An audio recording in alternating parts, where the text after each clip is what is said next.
Estamos grabando desde este momento. Como la hora, vamos a empezar.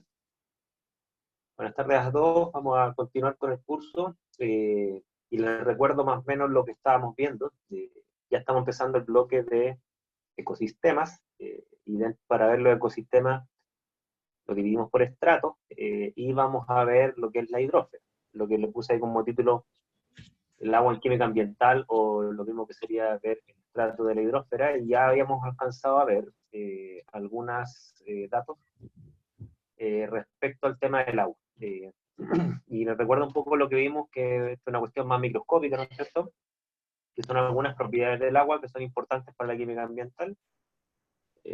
Bueno, el tema que tiene que ver con los puentes de hidrógeno, y todo lo que tiene que ver con las propiedades que se asocian a esas interacciones. Por ejemplo, vimos que el agua tiene elevados puntos de fusión, elevados puntos de ebullición, presenta una gran tensión superficial, presenta las características de que en estado sólido presenta un mayor volumen y por lo tanto una menor densidad que en estado líquido, lo que le da la capacidad del hielo de flotar.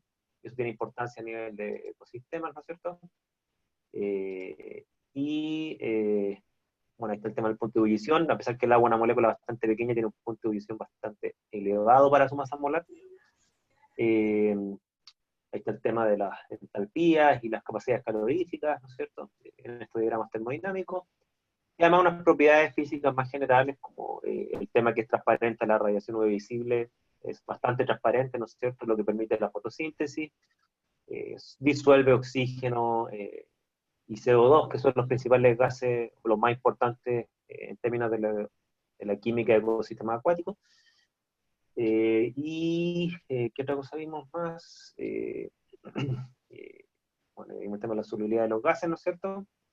Tensión superficial, que eso da ciertas características que algún tipo de vida se desarrolla en la superficie del agua. Elevada viscosidad también, eso es muy importante, ¿no es cierto? Por cuanto eso afecta un poco la cinética de los procesos del ciclo del agua. Recordemos que el ciclo del agua tiene varios procesos, y esos procesos creo que los tenía aquí en una diapositiva acá. Varios procesos que tienen que ver con evaporación, precipitación, escurrimiento entre medio de la litósfera, el tema de la napa subterránea, los ríos. Bueno, y todo esto obviamente genera un ciclo que es benéfico para el medio ambiente, y sobre todo lo que tiene que ver también con el tema del agua dulce, ¿okay? De hecho, la razón por la cual hay grandes cuerpos de agua salada es porque este ciclo se repite una y otra vez, y en ese proceso donde el agua se evapora, precipita y precipita como agua dulce, redisuelve parte de las sales de la corteza terrestre, las cuales se van en última instancia acumulando en los océanos. Por eso tenemos océanos a nivel del mar, ¿no es cierto? Obviamente, altura cero, que nosotros lo fijamos como referencia, con un alto contenido salino. Bueno, y obviamente que este forma parte del ciclo natural del agua, y lo otro que vimos también, el tema de la disponibilidad de agua dulce apta para el consumo, lo cual es porcentualmente bastante poco, pero un poco para demitificar que no hay agua. O sea, hay un montón de agua en nuestro planeta para la demanda que tenemos nosotros, pero gran parte de esa agua es salada, ¿okay? O no está disponible porque está en napas subterráneas. Hasta ahí habíamos visto la última sesión. Y lo que corresponde ver ahora, ¿no es cierto?, en este contexto, son algunas definiciones ya de la química ambiental cuando se estudian los ecosistemas acuáticos. Eso es lo que vamos a ver ahora. No sé si hay alguna duda, alguna consulta con lo que hemos visto hasta ahora. Discutimos bastante incluso el tema de algunas tecnologías para obtener agua dulce, ¿no es cierto? Hay varias dando vueltas, ¿no es cierto? La más barata obviamente es disponer de agua dulce directamente, pero hay que potabilizarla de todas maneras. Pero también hay temas de desalinización vía evaporación, desalinización vía osmosis inversa. Hay algunas tecnologías que lo que hacen es capturar el agua niebla a través de Mayer. También hay algunos desarrollos que se han dado incluso en Chile al respecto. El agua dulce siempre es un problema, en el sentido que hay una demanda cada vez más creciente, y yo les voy a mostrar más adelante algunas estadísticas de demanda de agua dulce a nivel mundial y a nivel chileno, y nosotros estamos bastante privilegiados en el mundo respecto a este tema. Ahora, antes de avanzar, ¿no es cierto?, quiero ver si hay alguna duda, alguna consulta, algo que quieran repasar antes de avanzar.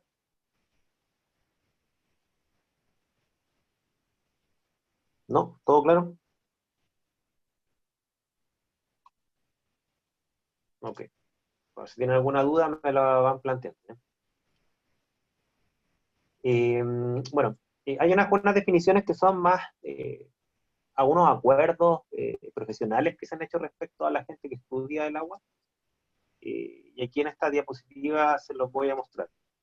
Primero, hay que entender que el agua, como cualquier estrato ambiental, si bien es cierto, es mayormente agua pura, ciertamente, pero en la realidad está bastante lejos de ser agua pura, desde el punto de vista de que en el agua, además de que hay disueltos gases, hay material particulado, hay células flotando, ¿no sé? O sea, células en suspensión, el fluido acuoso, hay micromoléculas, macromoléculas, coloides, ¿no es cierto?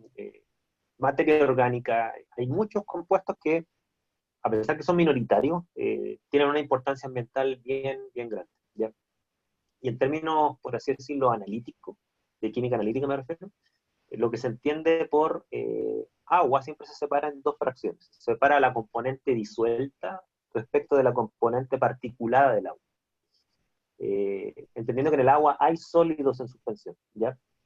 Ahora, por convención profesional, lo que se entiende por la componente disuelta del agua es la fracción de la muestra acuosa que pasa a través de un filtro de 0,45 micrómetros. Es una convención de la química ambiental para que a la hora de hacer estudios científicos todos estemos reportando datos de la misma fracción. ¿Ya? Se tuvo que llegar a una convención, y esa convención en este momento es 0,45 micrómetros, y esa convención, desde que tengo uso de razón, yo sé que ya en los años 90 ya existía. ¿Ya? De hecho, yo mi tesis de pregrado hice algunos análisis de agua salada, y ya tenía que aplicar ese estándar de filtración para reportar valores disueltos. ¿Okay? De hecho, se venden filtros estandarizados para eso. Entonces, ahora, esta es una cuestión meramente de convención, o sea, se estima que más o menos todo lo que pasa un filtro de 0,45 micrómetros se podría considerar como disuelto. En la realidad pueden haber excepciones, ciertamente. ¿Ya? Entonces, el agua tiene partículas, ¿no es cierto? Y lo que queda retenido en ese filtro sería la componente particulada del agua. Por lo tanto, cuando ustedes vean reportes de lo que tiene que ver con la presencia de contaminantes en un ecosistema acuático, si se refieren al agua, siempre hay que hacer una diferencia si se refieren a la parte disuelta del agua o al agua total. Porque hay personas que, ¿qué es lo que hacen? Que toman una muestra de agua, independiente que ahí hay partículas en suspensión, y simplemente toman esa agua y la mineralizan, es decir, la digieren. De forma que si existiera algo particulado en ella, va a pasar a solución por digestión. Entonces, no es lo mismo comparar valores de cualquier contaminante respecto a la fracción disuelta, respecto de la que se llama la fracción total, que es todo el agua que es digerida. ¿Ya? No sé si se entiende esa cuestión, que es un matiz súper técnico, pero que es súper importante tenerlas presentes a la hora de saber a qué nos estamos refiriendo cuando vemos reportes científicos al respecto. ¿Está claro eso, no? ¿Se entiende más o menos? Nosotros vamos a ver hartos estándares ambientales respecto a distintos estratos, ¿ya? Y hay varias convenciones al respecto que hay que tenerlas presentes para que cuando ustedes analizan información técnica la sepan interpretar. ¿Se entiende? ¿Dudas? ¿Consultas?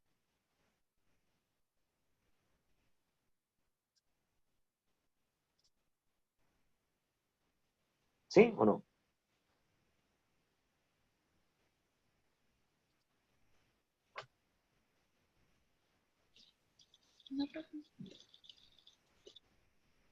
¿Hay dudas?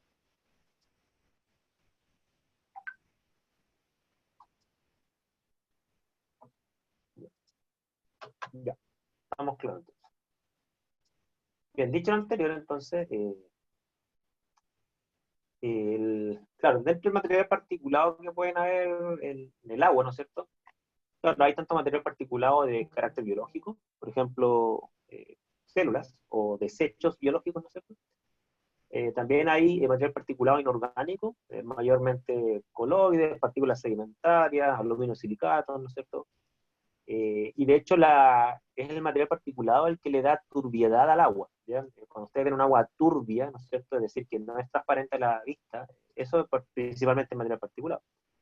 Y la turbiedad es un parámetro importante en un ecosistema acuático, porque, por ejemplo, si un agua es muy turbia, no entra la radiación UV visible, no no se transmite a través del cuerpo acuoso, y eso puede afectar la actividad microbiológica, ¿ya? De hecho, cuando se hace un residuo líquido industrial, ¿no es cierto? Porque muchos residuos industriales se descargan a ecosistemas acuáticos. eh, Uno de los parámetros que deben medir, y que hay normas para eso, ¿no es cierto?, es cuánto es la turbiedad que aporta. Y eso tiene que ver mucho, no solamente con aspectos visuales, la turbiedad se mide espectroscópicamente, sino que también tiene que ver con el contenido de sólidos totales que trae el agua, ¿ya? Y eso también lo vamos a ver en algunas tablas de normas que quizás lo alcanzamos a ver hoy, ¿ya? Entonces la turbiedad es una cosa, el contenido de sólidos en el agua es otra, y esos sólidos se dividen en sólidos totales y sólidos disueltos, ¿no es cierto? ¿A qué se le llama un sólido disuelto? Se le llama a que una vez filtrada el agua, si yo tomo la fase disuelta y la evaporo, y se van a generar sólidos producto de esa evaporación, por ejemplo, sólidos como el cloruro de sodio, los carbonatos de calcio, lo que sea, a eso se le llaman sólidos disueltos. ¿A qué se le llama sólidos totales? A todos los sólidos que están presentes tanto en la fase particulada como en la fase disuelta, ¿ya? Esas terminologías, ¿no es cierto?, están reflejadas en tablas que están asociadas a normas chilenas, normas internacionales. Las normas de agua, sobre todo las de agua potable en Chile, son bastante exigentes. O sea, ustedes se van a hallar una sorpresa ahí. Nosotros tenemos una muy buena calidad del agua. De hecho, Chile tiene un acceso, tanto en términos de extensión como de calidad del agua, de carácter mundial. ¿Ya? Estamos casi como al menos en la agua, estamos a nivel del primer mundo. ¿Ya? El acceso al agua potable de calidad. ¿Ya? Eh, Aquí están más o menos los niveles bueno, principalmente de oxígeno, que es el más importante, a pesar que ahí aparece dióxido de carbono y nitrógeno, los niveles de oxígeno normales en un cuerpo de agua, ¿no es cierto?, dependiendo de su temperatura, porque ustedes saben que hay una relación entre temperatura y solubilidad de los gases. Porque mientras más temperatura, menos solubilidad de gases hay. Eh, y dado que existe vida que requiere del oxígeno disuelto en agua, por ejemplo, los peces que toman toman el oxígeno disuelto desde el agua a través de las branquias, también los niveles de oxígeno son importantes de conocer para evaluar el estado de un ecosistema acuático. Fíjense lo que voy a decir, el estado de un ecosistema acuático. Un ecosistema acuático puede estar en un estado apto para la vida, como puede estar no apto para la vida, ¿ya? Y eso tiene ciertos estándares que tienen márgenes que más o menos se conocen, ¿ya? Y ahí los vamos a ir viendo.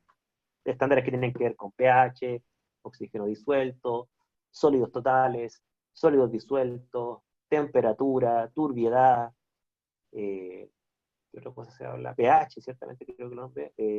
Bueno, ahí lo vamos a ir viendo, hay varios, ¿no es cierto? Voy a soltarme esto un poquito, ya voy a volver a esa diapo. Ahora, una de las cosas que vamos a tener que más o menos empezar a integrar ya para entender un ecosistema acuático es la química que ocurre en este, no solamente la física, la química, ¿ya? Y bueno, en un ecosistema acuático, como ustedes ya hemos hablado algo, ¿no es cierto?, pero lo vuelvo a explicar, ocurren procesos que son de carácter biológico muy importantes, como la fotosíntesis. Como nosotros dijimos, gran parte de la fotosíntesis a nivel planetario se da en ecosistemas acuáticos, principalmente en el mar. También hay reacciones o cambios que son de carácter químico fuera de la biosfera, ¿no es cierto?, que son precipitaciones de tipo eh, carbonatos de alcalino térreo, ¿no es cierto?, hay reacciones ácido-base. Eso fija un pH, el pH del ecosistema marino es más o menos 8, del ecosistema de agua dulce tienden a moverse entre 5,5 a 7, por ahí se mueven, ¿no es cierto? Y en ese margen hay que empezar a entender los procesos que van a ocurrir. Pero lo que también hay que entender, que esto tiene que ver con el sedimento, ¿no es cierto? Es que en el sedimento, si bien es cierto, ya no forma parte de lo que uno entiende por la hidrósfera, pero sí tiene una relevancia bien grande porque dependiendo de lo que ocurre en la capa sedimentaria es cómo afecta la química acuática. Y eso es lo que vamos a ver a continuación, ¿ya? Existe una estrecha relación entre lo que es el desarrollo de vida en un ecosistema acuático y el efecto químico que genera. Es decir, la vida, entiéndase por ejemplo los vegetales, principalmente, o no exclusivamente los vegetales, la vida que se desarrolla en el ecosistema acuático influye mucho en la química del ecosistema. Pero esta relación tiene dos direcciones, ¿ya? Por un lado, la química de un ecosistema acuático influye en la química de un ecosistema acuático, pero también, y lo vamos a ver a continuación, Y acuérdense, por favor, de esta parte que está acá, que son los nitratos, ¿no es cierto? Y vamos a ver más adelante los fosfatos. Pero también la química del ecosistema acuático influye en la vida, o sea, es una relación bidireccional. Hay relaciones de causalidad en ambos sentidos, desde la química hacia la biosfera acuática y desde la biosfera acuática hacia la química acuática. Y en las dos direcciones, lo vamos a ir viendo a continuación. ¿Ya? Primero que hay que entender desde el punto de vista químico. ¿Ya? Desde el punto de vista químico, dado que el oxígeno se disuelve en agua, ¿ok? En un ecosistema acuático normal, es decir, más o menos saludable, es decir, apto para la vida, no mayormente intervenido por el ser humano, este es lo que se debiera dar en términos redox. ¿Qué es lo que se debiera dar en términos redox? Es que en la superficie de un cuerpo acuoso debiese haber un mayor contenido de oxígeno disuelto que en las profundidades, por cuanto obviamente el agua está más expuesto al oxígeno en su superficie que en el fondo. Por lo tanto, en punto de vista químico, en la superficie se dan procesos más de carácter de oxidaciones y en el fondo se dan procesos más carácter de tipo de reducciones. ¿Ya? Yo normalmente lo que ocupo para explicar esto es una cuestión que los libros de química ambiental, no sé por qué diablos le cambian el término. ¿Ya? Lo que como explico esto es a través de los potenciales de equilibrio. Si uno entiende las ecuaciones de Nernst, ¿no es cierto? Uno lo que debiera afirmar es que el potencial de la solución en la superficie de un ecosistema acuático, ¿no es cierto?, debiese ser mayor que en las profundidades, ¿ya? Los químicos ambientales le llaman a esto el PE, ¿ya? Que es como la relación logarítmica de, el potencial redox que tiene el ecosistema. Algunos libros le llaman, y se los voy a mencionar, usan un término que yo no estoy para nada de acuerdo, le llaman el P electrón, le dicen el menor logaritmo de la concentración de electrones en el ecosistema acuático, ¿ya? En el fondo hacen un cálculo que en función de la, por ejemplo, del contenido de hierro 3, hierro 2, por ejemplo, que es típica especie de redos que más o menos fijan el potencial, ellos sacan un cálculo de cuántos electrones están disponibles, ¿no es cierto?, en un ecosistema acuático, entendiendo que mientras mayor es la concentración de electrones, menor el P de electrón, ¿no es cierto?, más reductor es el sistema. ¿Ya? Yo soy contrario al P electrón porque no existe la concentración de electrones en una solución, los electrones no están en solución, no están hidratados, los electrones están dentro de los átomos, no están hidratados en una esfera acuosa. Ese para mí es un error conceptual. Pero se lo anticipo un poco porque ahí los químicos ambientales son medio relajados, creo yo, a veces en sus conceptos termodinámicos. Entonces, lo que yo quiero que tengan ustedes en la cabeza es que en un cuerpo acuoso normal, ¿no es cierto?, se debiera dar esto. Más oxidante en la superficie, más reductor en las profundidades. ¿Ya? Y eso tiene implicancias. Por ejemplo, la implicancia es que uno debiera encontrar más hierro 3 en la superficie y más hierro 2 en las profundidades. Uno debiera encontrar, por ejemplo, más carbono 4 como carbonatos o su subespecie ácido base en la superficie y más metano en las profundidades, ¿no es cierto? Y eso normalmente es así. ¿Ya? No sé si se entiende.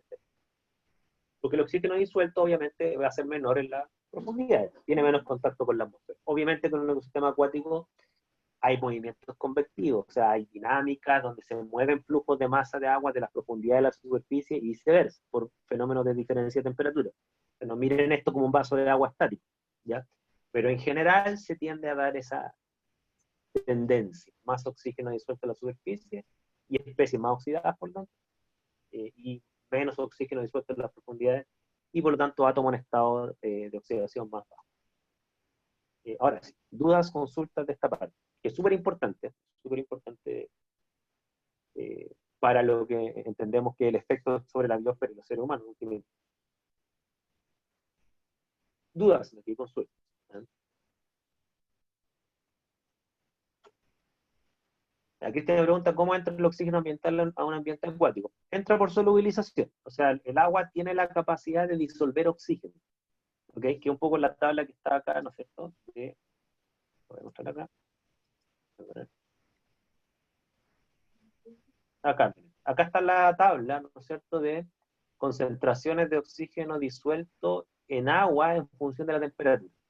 O sea, si bien es cierto, el agua no disuelve muy pocos gases. Dentro de los gases que disuelve, uno de ellos el oxígeno, otro el dióxido de carbono. ¿ya? Entonces entra por solubilidad. No hay ninguna reacción química de ahí, sino que hay solamente una solubilidad del gas. ¿Okay? Luego, dentro del ecosistema acuático, ya una vez disuelto, ahí sí el oxígeno participa en reacciones químicas. ¿Ya? Y una de las más importantes eh, es esta que les voy a mencionar acá, ¿no es cierto? Que en realidad es un equilibrio. Que el oxígeno, una de las principales reacciones en las cuales participa es en la degradación de la materia orgánica, ¿ya? Que sería la reacción que va hacia arriba, lo que se llama respiración. ¿Ya? Ustedes piensan que, por ejemplo, en un ecosistema acuático se forman algas, ¿cierto? Pero eventualmente esa alga muere. Y esa materia orgánica, ¿no es cierto? Si está en la superficie, sobre todo, ¿no es cierto? De encontrarse con oxígeno y radiación UV, ¿no es cierto? Y cierta temperatura, ¿no es cierto? Va a tender a oxidarse, ¿ok? Eso es lo que se llama respiración, ¿ya? Eh, de hecho, hay un parámetro ambiental que se llama la demanda biológica de oxígeno de un cuerpo acuoso. ¿Qué es la demanda biológica de oxígeno? Es es más o menos una medida de cuántos miliequivalentes por litro consume la materia orgánica presente en un cuerpo acuoso. No sé si me explico. Es decir, usted toma una muestra de agua de un ecosistema acuoso real, obviamente, ¿no es cierto? Y ese ecosistema acuoso tiene materia orgánica, ¿ok? Ahora, esa materia orgánica, si es una materia orgánica viva, ¿no es cierto? Y que se va a empezar a desintegrar, pues bien, ¿qué es lo que va a hacer? Esa materia orgánica, ¿no es cierto?, va a reaccionar con oxígeno. Mientras más moles de materia orgánica hay, más oxígeno va a consumir, ¿no es cierto? Y por lo tanto, la demanda biológica de oxígeno es una medida del contenido de oxígeno que consume la materia orgánica, y por lo tanto es una medida indirecta de cuánta materia orgánica tiene el cuerpo acuoso. ¿Ya? Hay cuerpos acuosos que están sobrecargados de materia orgánica, hay otros que tienen márgenes más o menos normales, y ahí vamos a ir viendo algunos casos de cómo uno entiende lo que es normal y lo que es exagerado. ¿Ya? Eh, entonces ahí tienen un ejemplo de la química del oxígeno disuelto. ¿Ya? Pero insisto, haciendo la pregunta de Cristian, el oxígeno se disuelve desde la atmósfera. ¿Ya? Como en la atmósfera hay 20% de oxígeno, bueno, se disuelve desde ahí. De hecho, por ejemplo, si ustedes, yo me acuerdo que una vez esto lo hice siendo ayudante de química analítica 1. Si ustedes tienen un cuerpo acuoso con materia orgánica, si ustedes dejan pasar días, ¿no es cierto?, se les va a ir acabando el oxígeno disuelto. Es decir, ustedes tienen una muestra de agua, tapada obviamente, sin contacto con la atmósfera, ¿no es cierto? Y ustedes van midiendo el contenido de oxígeno disuelto en esa muestra en función del tiempo, el contenido de oxígeno va bajando. ¿Por qué va bajando? Porque hay materia orgánica que lo va a consumir. Ahora, hay una forma súper fácil de restituirle el oxígeno, que es abrir el recipiente del agua, ¿no es cierto?, donde está ese recipiente de agua, para permitir que entre eh, oxígeno atmosférico y después agitarlo para que se mezcle el gas con el agua. Y con ese simple movimiento, en unos pocos segundos, ustedes restituyen el oxígeno disuelto al original. ¿Ya? O sea, la solubilidad es bien grande. ¿Ya? Exactamente, esa es que buena analogía, como una piscina, exactamente. O sea, si usted tiene una piscina estancada, o sea, nadie se lanza un piquero, ni tienen estos sistemas que recirculan el agua y le bombean un poco de, o sea, además que mueven el agua, le bombean un poco de aire, ¿no es cierto? ¿Qué es lo que les va a pasar? Esa agua estancada se va a empezar a pudrir. ¿Y por qué? ¿Qué significa podrir en realidad la palabra correcta, ¿cierto? ¿Qué significa eso? Significa que llega un punto donde ese cuerpo acuoso se le acabó el oxígeno porque la materia orgánica lo consumió. ¿Y qué es lo que pasa cuando la materia orgánica consume el oxígeno? Lo voy a mostrar acá. A ver, pasa esto. Cuando la materia orgánica consume el oxígeno, los constituyentes de la materia orgánica ya no se transforman a CO2, no se transforman a SO2, no, se transforman a gases reducidos, amoníaco, ácido sulfídrico, y ahí los cuerpos acuosos se vuelven putrefactos. ¿Ok? ¿Qué quiere decir putrefacto? Que emiten gases reducidos, y los gases reducidos tienen un olor fuertísimo, ¿ya? Tienen olor literalmente a desagüe, ¿ya? No sé si se entiende. Claro, entonces las piscinas, por ejemplo, lo que hay que hacer con las piscinas, yo no tengo piscina, me gustaría tener, pero mi familia no me apoya con eso, soy el único que le gusta el agua. Eh, las piscinas, por ejemplo, lo que requieren para mantener el agua en condiciones físico-químicas adecuadas, ¿no es cierto?, es tener una cantidad de oxígeno disuelto elevado, y eso implica mover el agua con sistemas mecánicos, ¿no es cierto? Y por otro lado, tener un contenido de materia orgánica bajo. ¿Y cómo se consigue eso? Clorándola. Si yo le agrego cloro o algún oxidante fuerte, ¿no es cierto? La mayoría de la gente puede pagar cloro solamente, ¿no es cierto?, a pesar de que es medio tóxico. Bueno, con eso yo, si hay materia orgánica, la va a oxidar el cloro. Y por lo tanto, ahí controlo estos dos aspectos. Poca materia orgánica y mucho oxígeno disuelto. Y ese cuerpo acuoso ahí está oxidante, ¿no es cierto? Y por lo tanto, no hay gases putrefactos ahí y va a haber muy poca evolución de materia orgánica. Claro, materia orgánica puede ser de todo, o sea, puede ser desde, como dices tú, bacterias, hongos presentes, que te caen hojas ahí, ¿no es cierto? Insectos. Pues ten en cuenta que una piscina también está abierta, le va a caer tierra, insectos, bacterias. Las algas por sí solas, si es que tú no tienes cloro, van a proliferar ahí, porque ahí hay literalmente CO2, hay agua, hay luz, ¿no es cierto? Y por lo tanto la materia orgánica tiende a proliferar en esas condiciones, ¿no es cierto? Entonces, bueno, ahí tienen ustedes un caldo de cultivo que para que la piscina no se le transforme en un lago, ¿no es cierto? Bueno, tienen que controlar esos dos aspectos, oxígeno y mucho oxígeno y poca materia orgánica. ¿Profe? ¿Sí?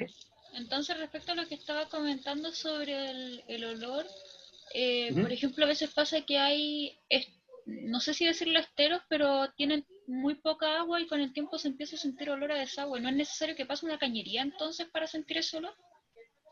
No, no, basta con que esté estancado suficientemente tiempo, o sea, con poca cinética, para redisolver oxígeno atmosférico, ¿no es cierto? Y que empiece a proliferar las algas. De hecho, mira, ese proceso que tú me preguntas lo tengo acá, mira. Este es el proceso que ocurre normalmente, mira. Es lo que se llama Ya. eutrofización. ¿Qué es la eutrofización de un cuerpo acuoso? La eutrofización es un proceso natural que puede estar exacerbada por actividades humanas, pero es un proceso natural, ¿ya? Por ejemplo, si tú tienes una cosa que entiendo que te está refiriendo a algo más o menos así, ¿no es cierto? Tú tienes un cuerpo acuoso, como el de la derecha, ¿ya? Ajá. Donde si tú lo tienes absolutamente estancado y hay suficiente luz, ¿ok? Hay suficientes, y aquí voy a volver a la ecuación de Stumpf, hay suficiente, y aquí, por favor, fíjense en esta ecuación de Stumpf para responder lo que me están preguntando, hay suficientes de los reactantes para generar biomasa. ¿Cuáles son los reactantes para generar biomasa? Esta es la ecuación de fotosíntesis de algas, ¿ya? Entonces se le llama la ecuación de Stumpf. Yo necesito CO2. El CO2 normalmente hay en la atmósfera, se disuelve en el agua, normalmente no es un reactivo limitante. Necesito agua, agua sobre, no es un reactivo limitante. Necesito protones. Los protones o el hidrónio lo aporta el agua, no es un reactivo limitante. ¿Quiénes son los reactivos limitantes en la producción de algas? Principalmente estos dos que están acá, nitrato y fosfato, pero principalmente el fosfato. ¿Por qué nitrato? Porque el nitrato no lo aporta la atmósfera. ¿Quién aporta el nitrato en un ecosistema natural? ¿Quién lo aporta? Lo aporta el agua que escurre a través de la litosfera y que arrastra unos iones nitratos disueltos de los minerales que lo poseen, ¿ya? Entonces el nitrato lo aporta necesariamente en un ecosistema natural la litosfera, ¿ya? El fosfato también lo aporta principalmente la litosfera. Pero ¿por qué el fosfato tiende a ser el reactivo limitante de esta reacción? Porque los nitratos son solubles, los fosfatos no. Un fosfato de calcio es terriblemente poco soluble. Entonces siempre está más limitado el fosfato que el nitrato, ¿ya? Entonces, respondiendo a tu pregunta, si tú tienes un ecosistema acuático que ya tiene en su composición suficiente nitrato y fosfato, va a empezar a generar algas, ¿ok? Y esas algas, ¿no es cierto? Eso es lo que se llama la producción, va a empezar a producir algas. El ecosistema se pone verde, y lo cual está bien, hay vida, ¿ok? Pero ¿qué es lo que pasa? Que si ese cuerpo acuoso se estanca, es decir, no redisuelve oxígeno, el alga cuando está en la etapa de respiración, ¿no es cierto? Cuando el alga muere o algo de ella se oxida, ¿no es cierto? Va a entrar en la etapa de respiración, va a empezar a consumir oxígeno. Si el cuerpo acuoso está estancado, ¿qué es lo que va a pasar con este oxígeno? Se va a transformar en el reactivo limitante. Va a empezar a disminuir, ¿ok? Porque no hay movimiento, ¿ok? Y ahí, ¿qué es lo que va a pasar? Ahí viene lo que se llama la eutrofización, ¿ya? Aquí les voy a mostrar lo que sería la eutrofización, aunque reconozco que tengo que cambiar la diapositiva, está media vieja.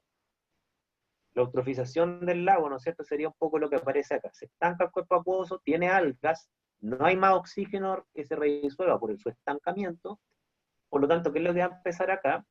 Se va a empezar a formar en una primera etapa, ¿no es cierto?, una capa de vegetales, ¿no es cierto?, muertos que van a empezar a consumir oxígeno, ¿ok?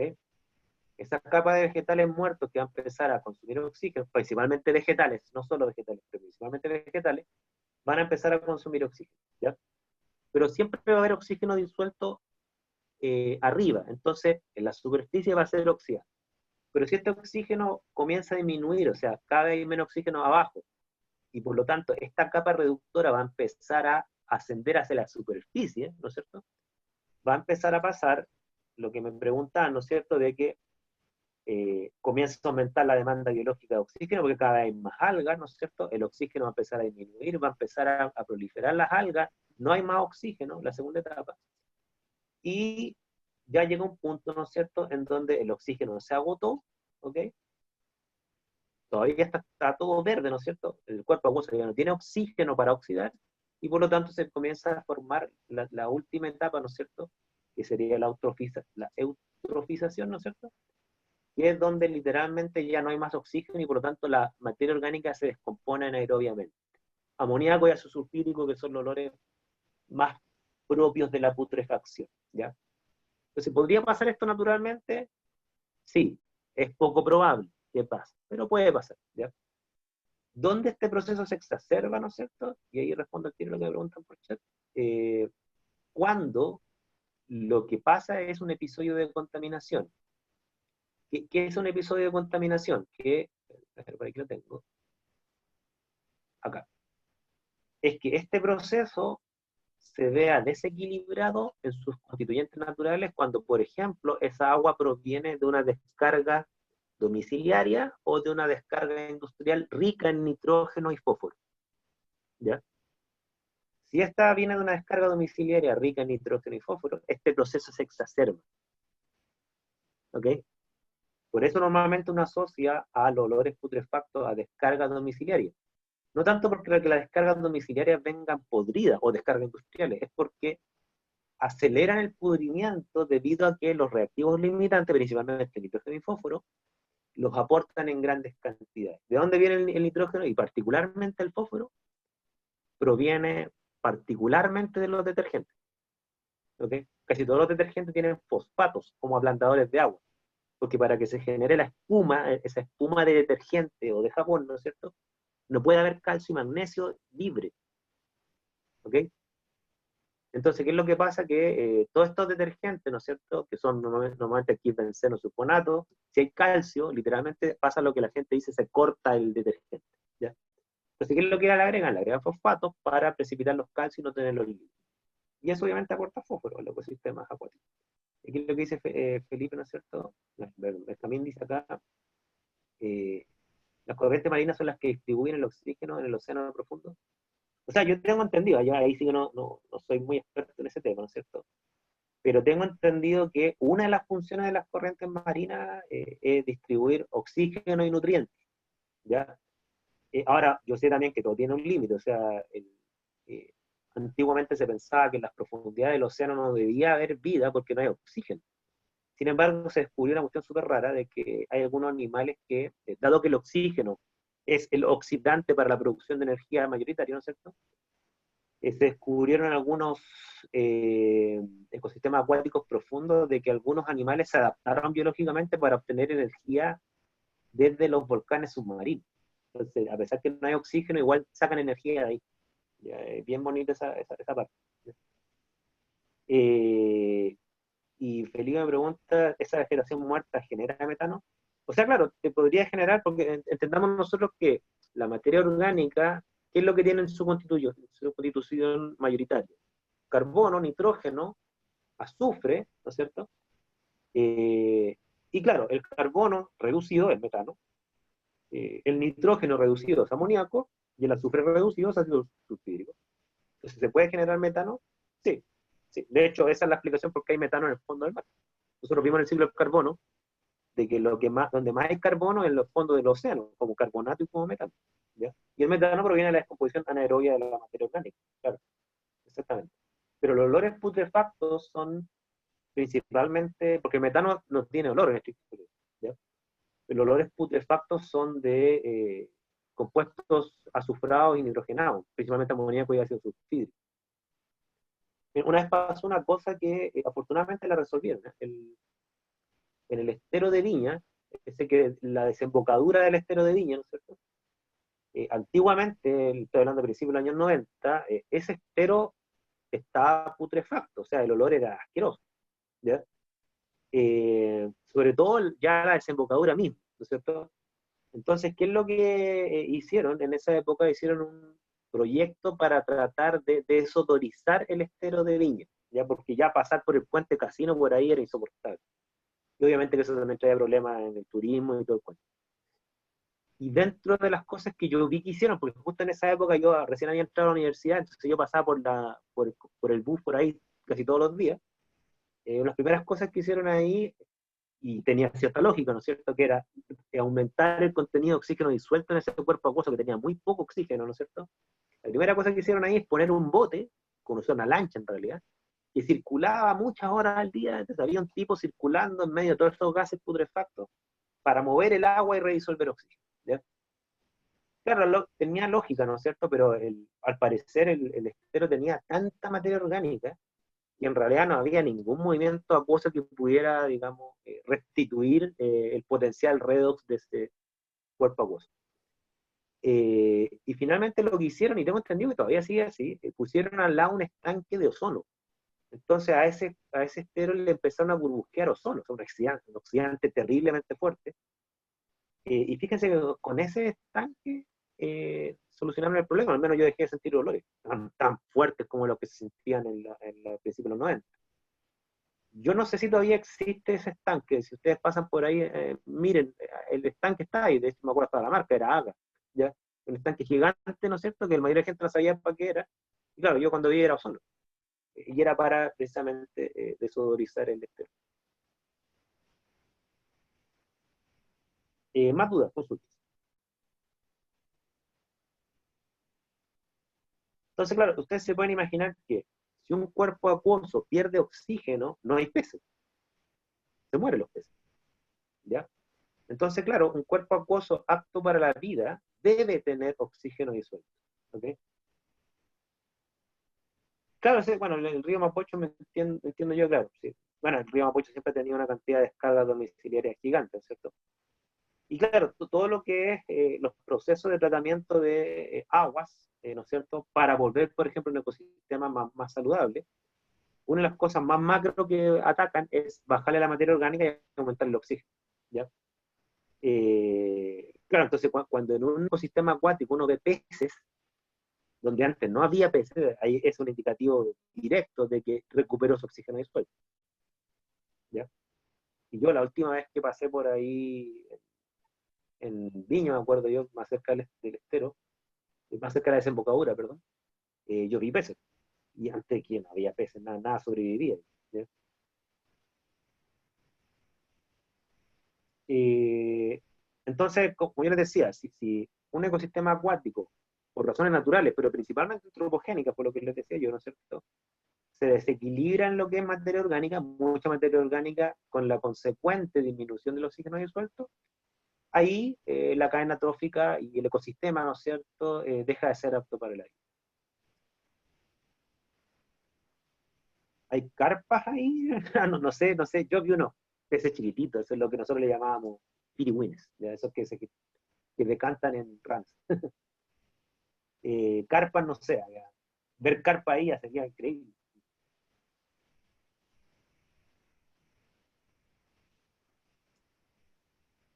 Sí, hay carpa. Ah, mira, qué bueno, buena noticia, buena noticia. Y coipos, chota, ya. O sea, ya se está recuperando todo. Tortuga. Bueno, sí. Bueno, fíjense que la laguna de Curauma, con todo lo que uno puede criticar la laguna de Curauma, tiene una actividad de peces enorme. O sea, esa laguna no tiene problemas de oxigenación. ¿Ok? A pesar que ese cuerpo acuoso digamos que no tiene una cinética tan alta como la del mar, ¿ya? O la de un río, porque más que Males es la laguna de Cuiraoma es una cuestión artificial que la utilizaban para generar energía antiguamente, y en estos momentos es un cuerpo estancado, literalmente, ¿ya? Ahora, claro, es enorme, ¿no es cierto? Y, bueno, al parecer tiene una cinética y un bajo contenido orgánico suficiente para albergar vida. O sea, yo no le veo tanto problema a la laguna Cuiraoma, al menos visualmente. Los valores químicos habría que analizarlos.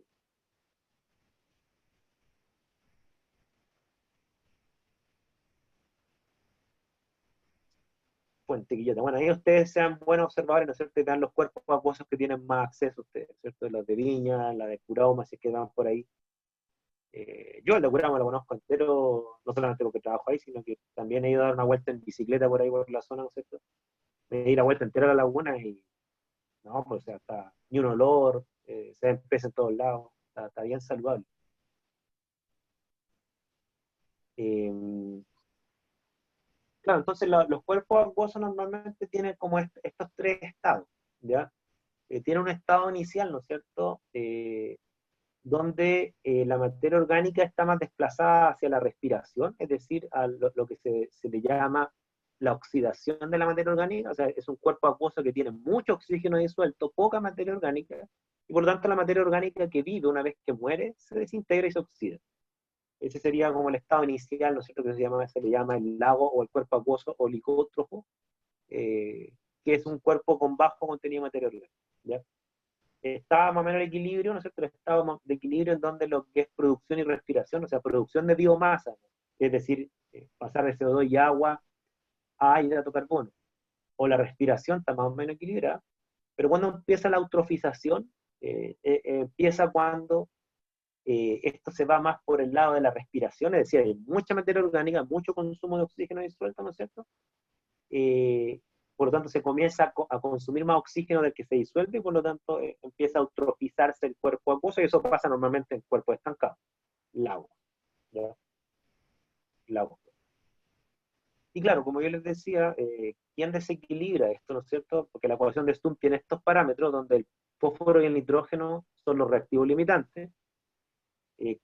¿Quién desequilibra esto? O sea, ¿quién desequilibra esto hacia la respiración más que la producción? Lo desequilibran las descargas industriales y domiciliarias. Ya, pero insisto, no se trata que las descargas domiciliarias huelen mal porque traen fecas. No, no necesariamente. O sea, obviamente que las fecas van a afectar. Pero hoy en día, en Chile al menos, casi nadie descarga directamente a un río eh, desechos de alcantarillado. O sea, en Chile todo desecho de alcantarillado pasa por una planta de tratamiento antes de llevarlo a un cuerpo acuoso natural. Y esas plantas de tratamiento abaten lo que se llama, le bajan el contenido de materia orgánica, ¿no es cierto? Hay plantas de tratamiento que toman la materia orgánica, la degradan, la filtran. Por lo tanto, no, esa como eh, caricatura que era cierta en el Chile de los 80, ¿ya? Hoy en día ya no lo es, de que poco más que las descargas del alcantarillado van a parar directamente al estero de Viña, no, no, eso sería un problema de salud pública gigante. Hoy en día Chile tiene muy buenos estándares con eso. Pero sí lo que es cierto es que hay descargas domiciliarias, ¿no es cierto? O descargas industriales que son ricas en nitrógeno, son ricas en fósforo, y bueno, eh, y ahí ustedes tienen problemas, porque le incrementan los niveles del reactivo limitante, de los reactivos limitantes, ¿ya? Y ahí comienza la eutrofización exacerbada, ¿ya? Ahí tienen ustedes la razón. Ahora, esto que aquí está graficado con detergentes también es válido para fertilizantes. Ya, por ejemplo, hay casos de predios agrícolas, por ejemplo, pónganse ustedes en este caso, hay un predio agrícola aquí en Casablanca, donde le agregan fertilizantes, es decir, sales nitrogenadas, fosfatadas, ¿no es cierto?, a los cultivos de uva, ¿no es cierto?, para generar vino.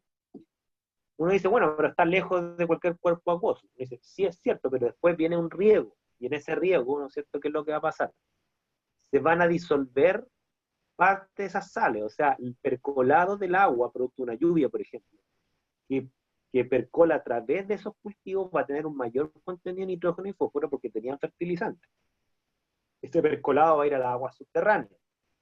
Si eventualmente esas aguas subterráneas emergen en un río más abajo, lo van a contaminar con nitrógeno y fósforo, y por lo tanto la probabilidad de que genere este proceso de eutrofización es mayor. ¿Ya? Entonces los fertilizantes también pueden ser un problema.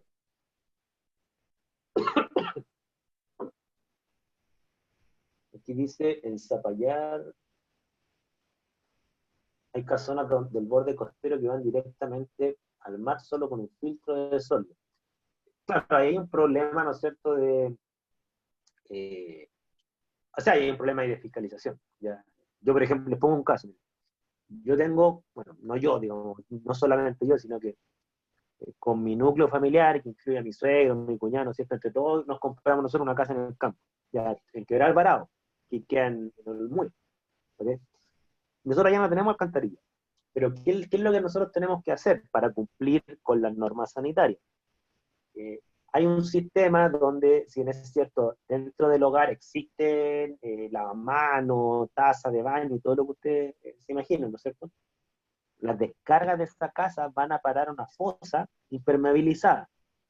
Y esa fosa impermeabilizada, es la fosa séptica, exactamente. Y esa fosa impermeabilizada pasa un camión municipal para descargarla.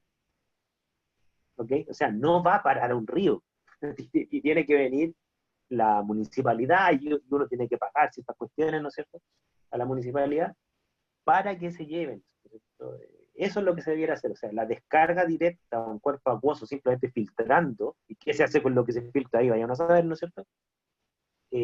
No, que yo sepa, eso es ilegal, eso es ilegal, ¿ya?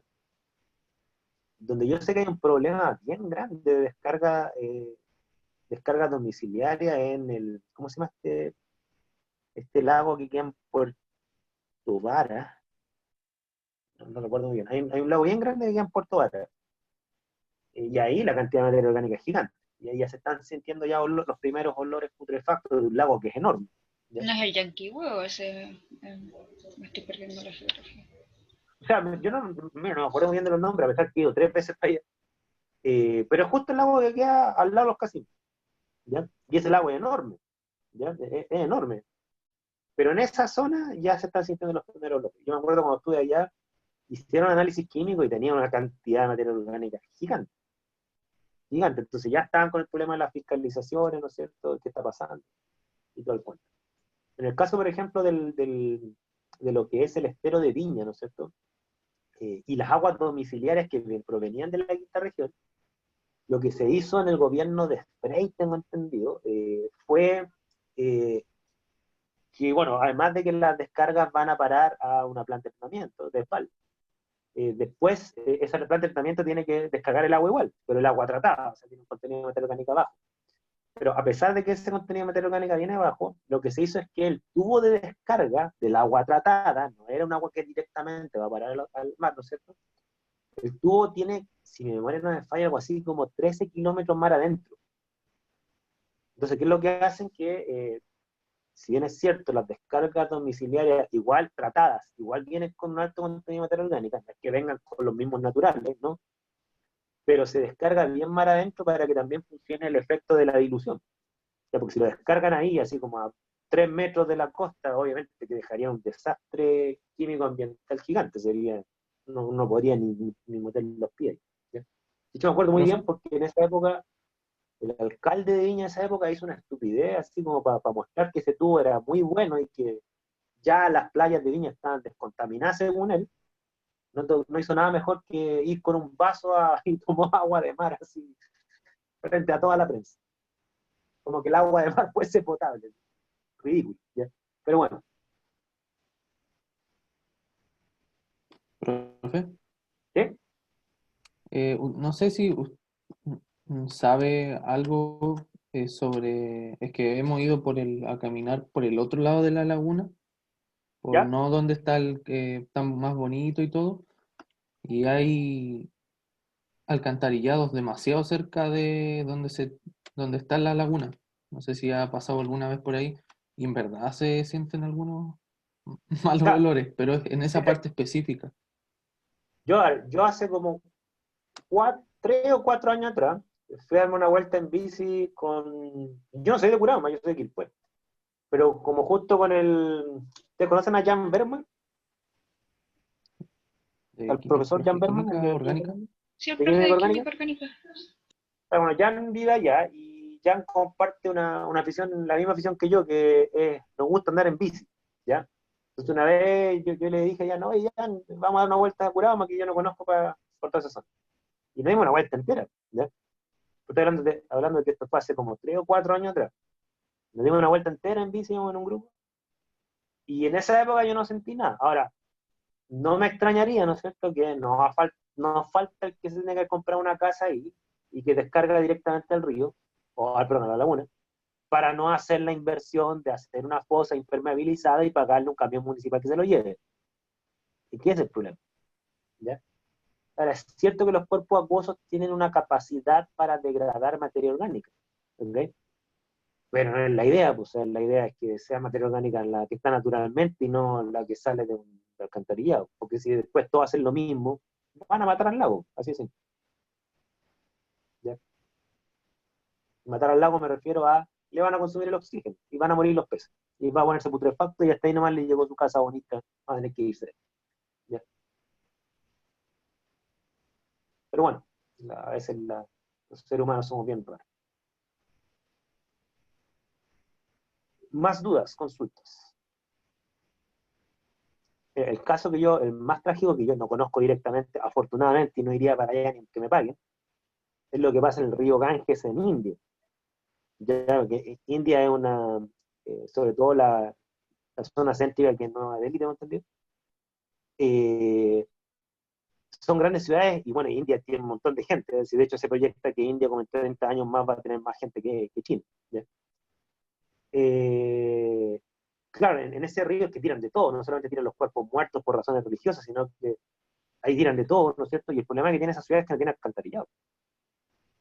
Y tanto por razones culturales como por razones técnicas, no hay cómo ponerle alcantarillado a una ciudad que ya está construida.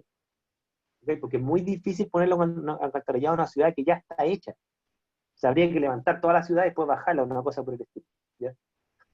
Y no, ese río está pero horrible, horrible. O sea, la carga orgánica, no solamente el problema químico, el problema biológico que viene ahí es enorme. ¿Ya? Y así como le recomendé ver la historia de Bill Gates en Netflix por el tema nuclear, Bill Gates desarrolló con ingenieros de la NASA, invirtiendo su plata, un sistema de baño, ¿no es cierto?, de parafeca y orina, ¿no es cierto?, que degrada la materia orgánica sin necesidad de alcantarillado.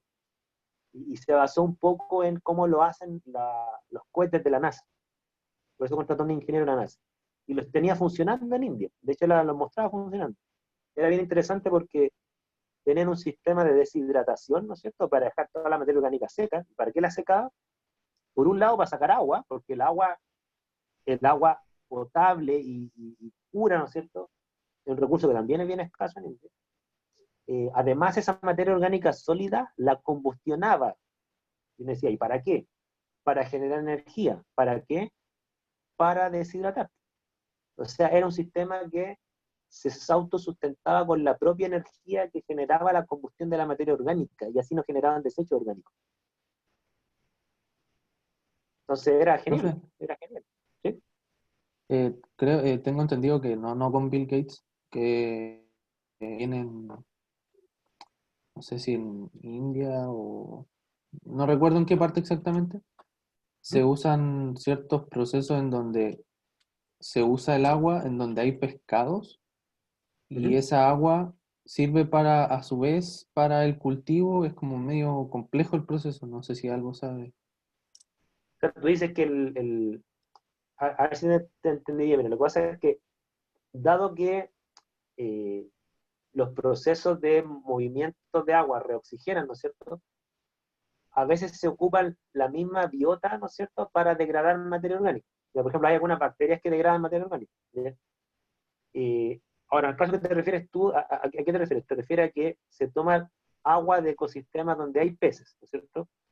¿Y qué se hace con esa agua, verdad? Para el cultivo. Para el cultivo. O sea, bueno, en teoría esa agua debiera servir, si es que agua dulce me refiero, ¿ya? El asunto está que, pero eso lo utilizan para resolver algún problema ambiental, porque yo lo veo como al revés, eso generaría un problema ambiental. ¿Cuál problema ambiental? Es que estarías consumiéndole agua dulce a un ecosistema acuático que la necesita.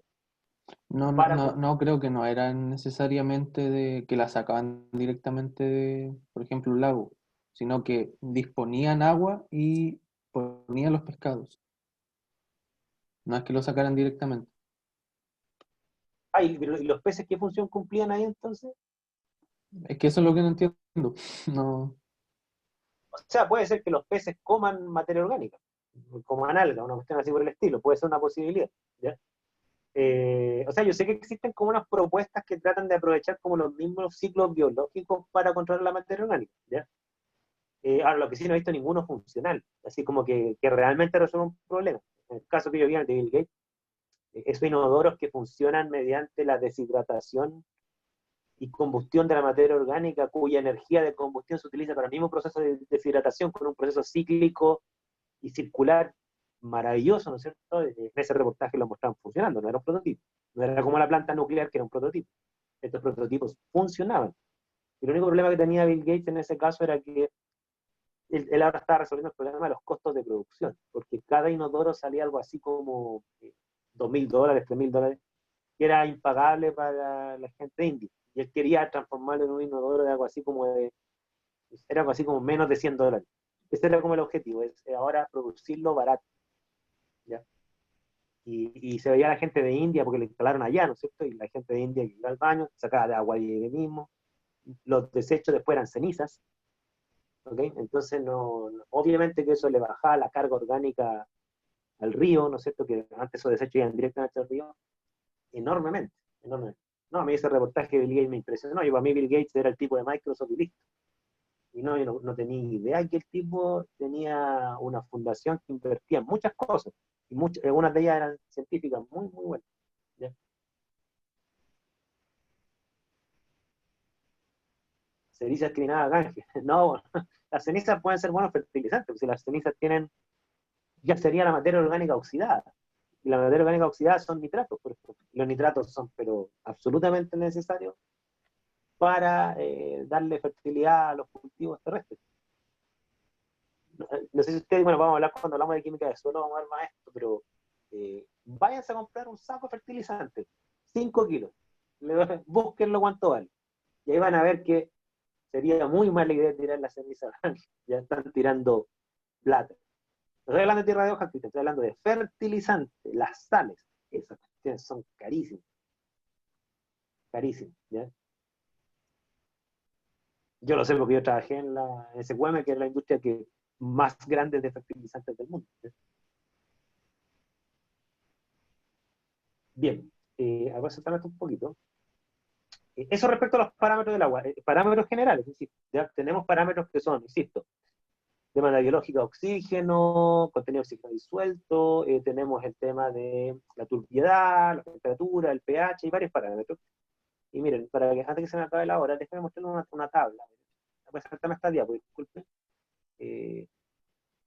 Aquí tienen ustedes más o menos algunos parámetros típicos, ¿no es cierto?, que debe cumplir el agua. No son los únicos, ya no son los únicos, que son muy claros, pero son los principales, ¿ya?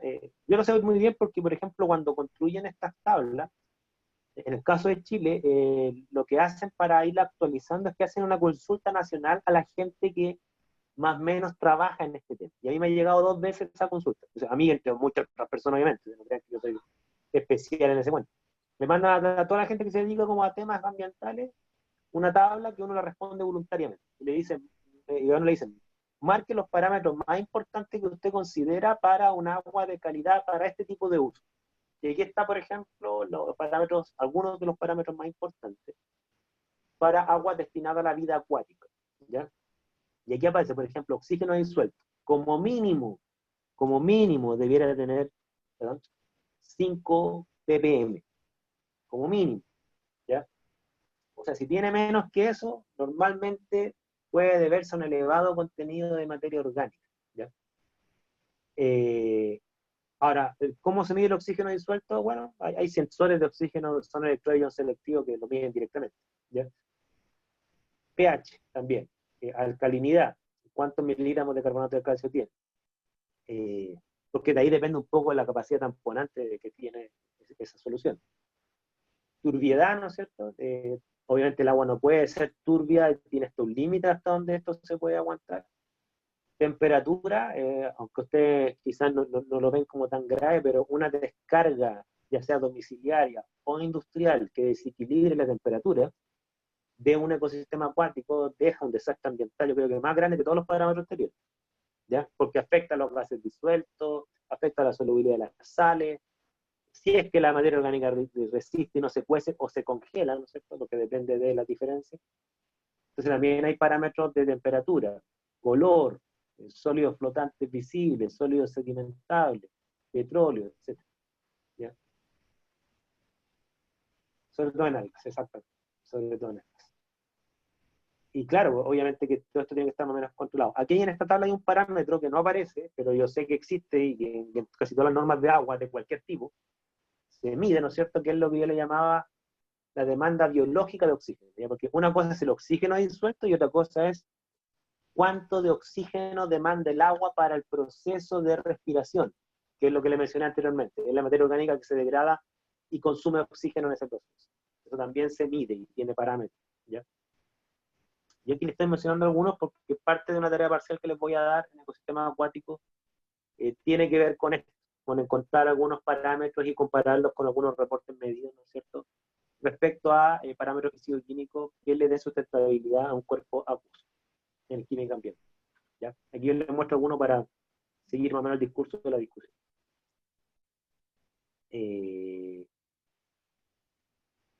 Y bueno, y como todo cuerpo acuoso, ¿no es cierto?, existen normas ya para sustancias que no necesariamente tienen origen natural, muchas de ellas son de origen industrial o son exacerbados por procesos industriales, ¿no es cierto?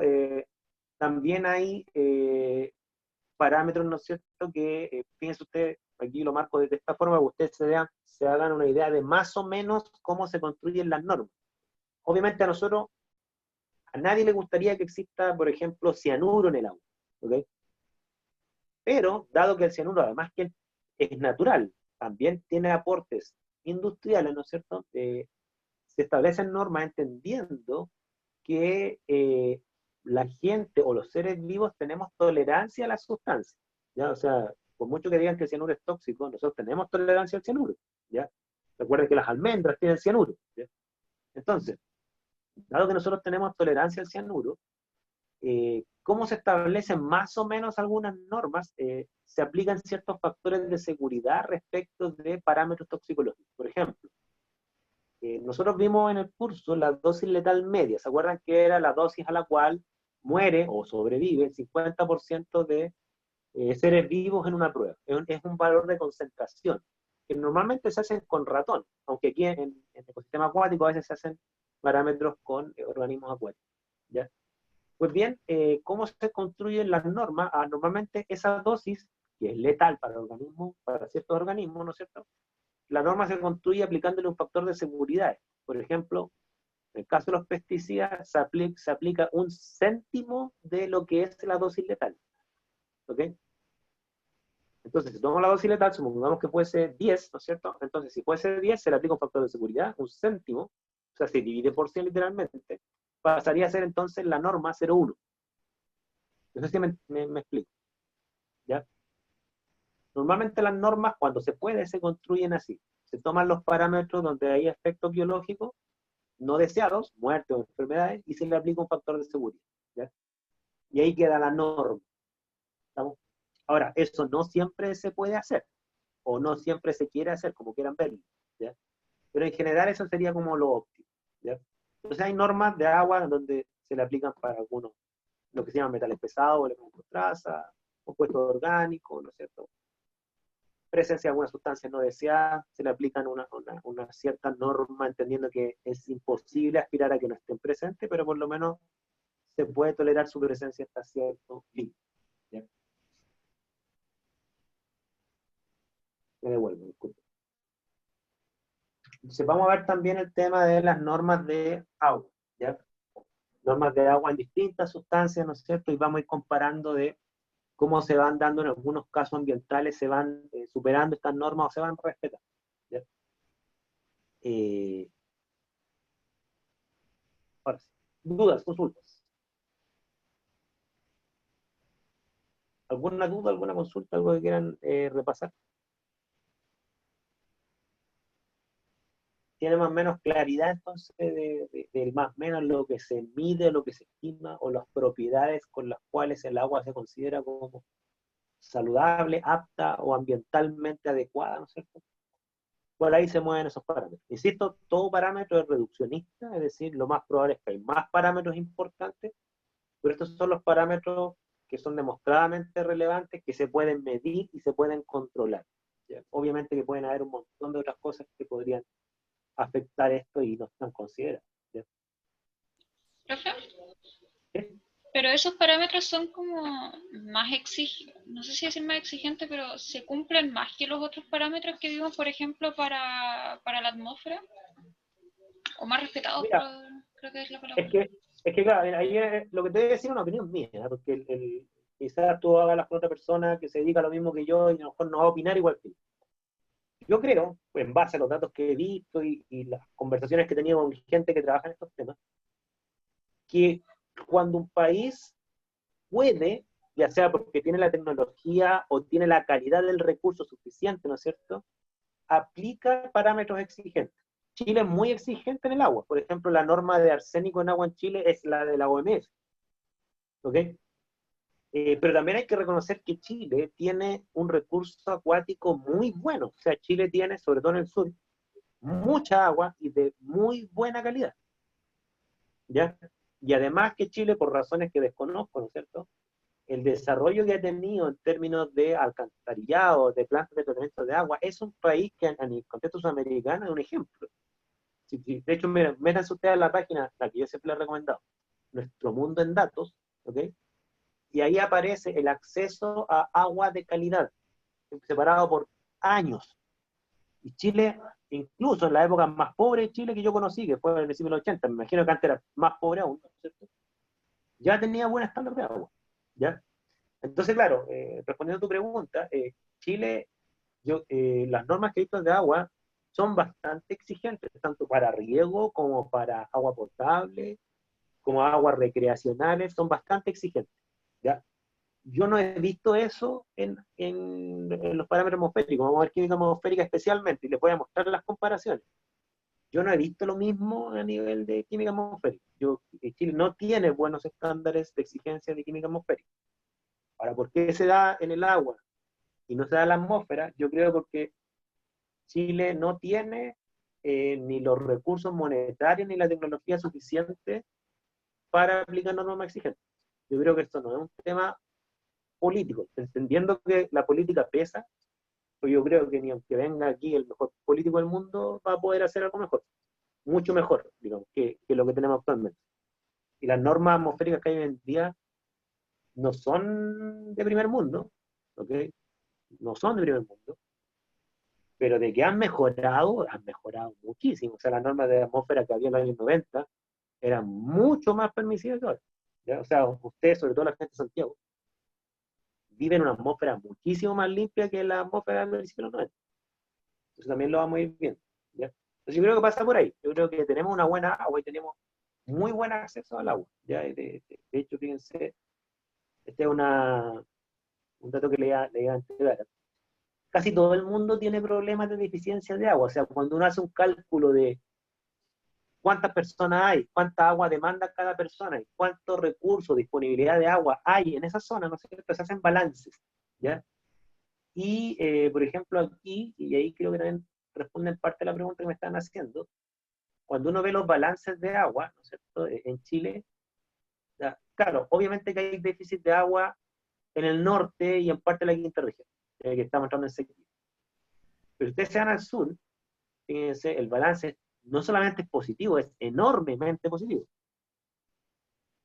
Esta tabla yo la tomé de una estudiante que yo codirigí la tesis que ya hizo su tesis en agua, ¿ya?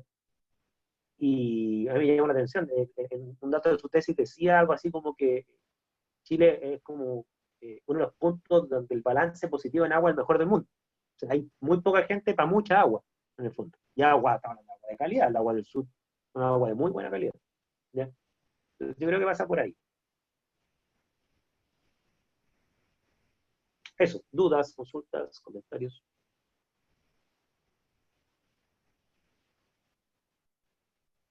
Bien, bueno, lo vamos a dejar entonces hasta aquí. Yo voy a tratar de mandarles la primera evaluación, que debe ser la debo, dentro de esta semana. He estado corrigiéndola, pero me he demorado un montón. También interesante, me llama mucho la atención que a casi todos ustedes están consumiendo el triple de energía respecto de su consumo calórico, una cosa bien importante. O sea, 2 de cada 3 joules que consumen son tecnológicos. Lo que para que ustedes se hagan una idea de lo que ha aportado la industria en su consumo energético. Y la industria, bueno, es la causante de varios problemas ambientales. Entonces, bueno, y ustedes y yo también, ¿no es cierto?, somos grandes consumidores de energía. Y lo otro que me llamó la atención es que ustedes, si ganaban 1 millón de pesos mensuales, más o menos iban a estar aumentando su consumo energético como entre un 30 y un 50%. O sea, para que se hagan, para que se hagan una idea, que hasta ahora lo que he evaluado no he visto a nadie ecológico con plata.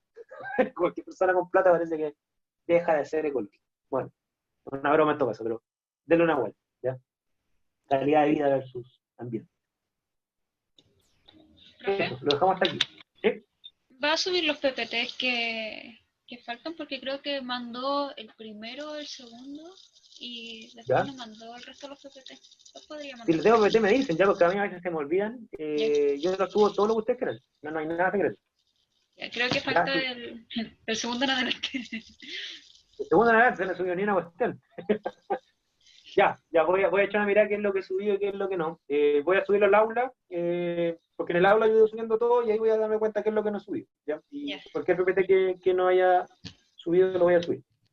ya, muchas gracias, profe. ¿Listo? ¿Chao? Profe, los otros parciales no los ha subido, ¿cierto?